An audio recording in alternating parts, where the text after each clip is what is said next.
আমাদের কাছে সেকেন্ড বলে কোনো কথা বলেন আপনি না মানে না মোটা যদি মানে আপনি যদি দেখেন তারপরে তো অনেক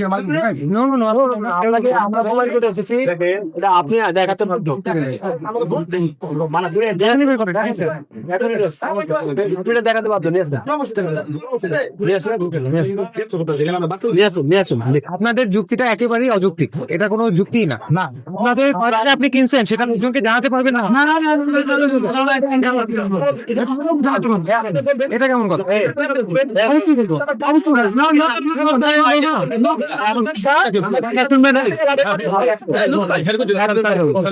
আপনি যদি আমাদেরকে সহযোগিতা না করেন আপনার দোকান বন্ধ হবে, দোকান চালু করতে পারবেন না, দোকান বন্ধ হবে। আমাদেরকে মোবাইল করে দেখাতে হবে আপনি কত টাকা কিনে দেখাবো তো।